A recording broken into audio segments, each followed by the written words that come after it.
Magandang araw mga kaibigan. Bigyan natin ng reaction, opinion ngayon itong post, ang balita ngayon. Title, Marcos Jr. nababahala sa pararating na Super Typhoon Uwan. Tila nababahala si Pangulong Marcos Jr. sa banta ng paparating na Super Typhoon Uwan na inaasahang tatama sa Pilipinas pagsapit ng Sabado o bukas, ayon sa Pag-asa. Sa gitna ng pinsalang iniwan ng Bagyong Tino, idiniklara na ng Pangulo ang State of National Calamity sa buong bansa bilang tugon sa nagdaang dilubyo at paghahanda sa posibleng mas malawak pang pinsala mula kay Uwan. Ito ang kanyang pahayag. Dahil sa lawak ng mga lugar na tinamaan ng Tino at tatamaan ng Uwan, may panukala mula sa NDRRMC na aking inaprubahan na magdeklara tayo ng national calamity.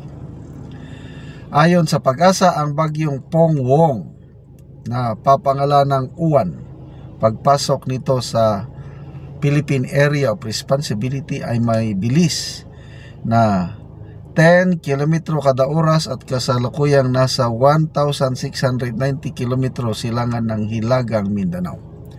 May lakas na 75 km per hour at inaasahang lalakas pa ang pagiging super typhoon bago tumama sa lupa.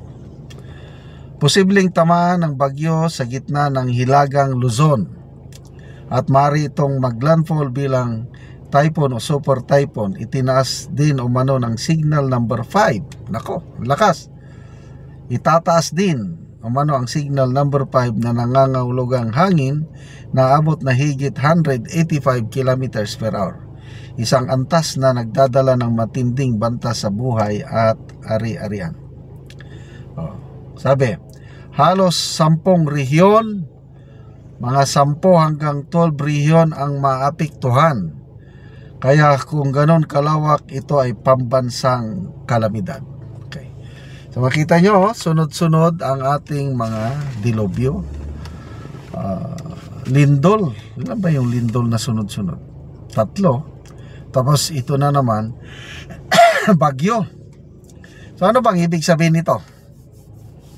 Karma? I don't know. Pinapak-check ng kalikasan ang ginagawa ng gobyerno, lalo na yung flood control projects.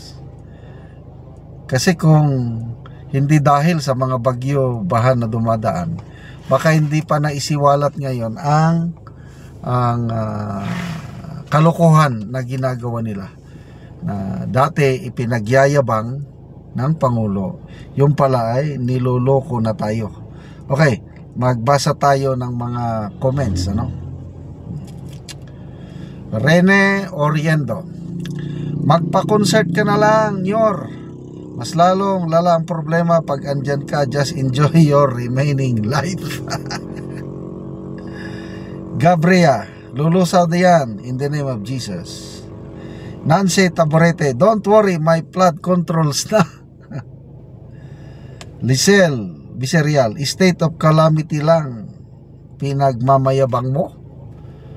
Kung gumawa ka ng hakbang kung saan pwede ilikas ang mga nasa lowland, bumili ng kagamitan sa baha. Yan nga ang problema, kagamitan eh. Nakakaawa yung last year Bicol. May mga areas na binasa Bicol na ilang araw na umalis ang bagyo, na lubog pa rin sila sa baha at walang makarescue sa mga tao. Yan ang kulang natin, rescue equipments. Yung pinagmamayabang nila na EDCA, mga Amerikano na handang tumulong daw in case of national disasters, wala. As in, wala. Kaya niloloko lang tayo itong gobyerno na sinasabi ang EDCA is for humanitarian assistance and disaster response. Minsan wala akong nakita dito sa yung sunod-sunod na mga lindol. At ngayon itong Bagyo Tino sa Cebu. Ang mga Amerikano wala lang. Ibig sabihin, hindi tayo importante sa kanila. Ibig sabihin, niloloko tayo ng gobyerno. Pahayag ni Secretary Gibo Teodoro, ang EDCA daw is for humanitarian assistance and disaster response. Yun daw ang gamit. Ano ngayon? Sunod-sunod ang ating mga sakuna. Wala man lang kang makitang tulong ng mga Amerikano. Siguro naman ang mga Amerikano is nagsawa na sa katutulong kasi balitado naman na bubulsa lang ang mga ibibigay na tulong. So, hindi natin masisi itong mga Amerikano, mga aliado natin, mga kalapit bansa, ayaw na magbigay ng tulong. Nagpalusot pa itong si Auntie Claire Castro. Tinanong na bakit walang tulong?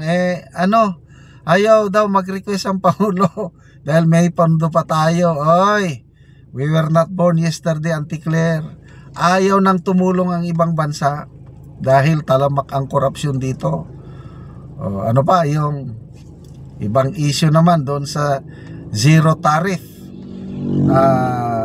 Ang Amerika nagbigay ng zero tariff sa Malaysia, Thailand, and Cambodia. Samantalang tayo, na aliado ng Amerikano, mayroong mga US bases, hindi man lang tayo mabigyan ng zero tariff. Anong palusot na naman ang palasyo? Hindi daw, ayaw daw ng Pangulong mag-request ng zero tariff dahil pinoprotektahan niya ang mga local farmers. Again, kalukuhan. Ginagawa tayong 8-8 itong gobyerno natin. Akala nila hindi tayo nag-iisip. No way. Anong sinasabi nyo na you are protecting the farmers? Wala talagang ibigay. Dahil napakababa ang tingin ng US government sa atin ngayon gobyerno kasi walang credibility. Ano yung nangyari sa Los Angeles, yung Tantoco coke overdose issue. Ayan, hawak nila tayo sa liga niya, no? Wala tayong magawa kung anong sabihin ng mga Amerikano, sunod-sunuran na lang. But anyway, let's pray. Sabi ng Pangulo, normal na daw ito. Tanggapin na natin, new normal daw ito. Ano bang klaseng payag ng Pangulo na? So, yun, Super Typhoon. Anong gagawin natin? Gaganon na naman siya. Okay, salamat mga kaibigan sa inyong pagsubaybay sa ating channel. Nakakatulong kayo ng malaki sa tribong Talandig ng Bukidnon dahil ang income natin sa channel na ito pantulong po sa tribo. Sa ngayon, namimigay tayo ng livelihood assistance sa kanila, nagpapatanim ng saging lakatan at Arabica coffee. Panoorin nyo ang video na ito. Mauna ni ang among saging lakatan nga among pagaputuson sa silupin para gyud nga maayo gyud ang iyang bunga sinaw. Pito ni siya ka sipi.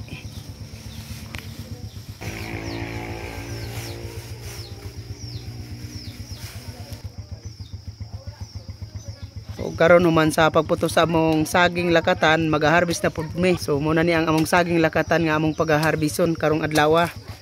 So salamat gyud kaayo sa Ginoo nga naanay panalangin.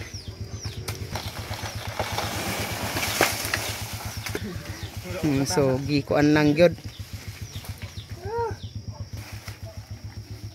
Salamat gid kayo sa Ginoo nga nakarbis namin yan Saging lakatan. saging lakatan. Karon nalina na gyud mi. So mao na ni ang bayad sa among saging lakatan. Salamat gid kayo sa Ginoo ug labaw sa nagasuporta sa saging. Mga awas na gid mi sa among kasyo. Salamat kayo. Sige sir, sipi adayon. Nakura sa akin. Wala sa akin. Kawang ka.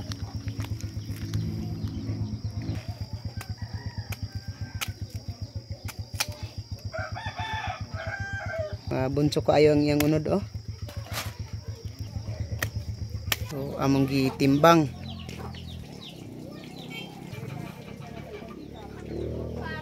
So 15 ka kilos ang isa ka bulig. So nalinan mi og tag 40 ani ang kilo sa among saging lakatan. So mupod ni ang iyan ni unang tanom ni Manoy Iki nga lakatan nga namunga na pod oh. So iyang giputo. So, siyam ni iya ka sipi. So mupod ni ang saging ni Manoy Boy nga 7 ka sipi yapon ni. So giputos niya para gyud nga sinaw ang bunga. Sunod-sunod na gyud na ang pagpamunga sa among lakatan. kay naa na pod ang puso saging ni Manoy Boy. So salamat kay sa Ginoo sa nagtan-aw sa video sa YouTube.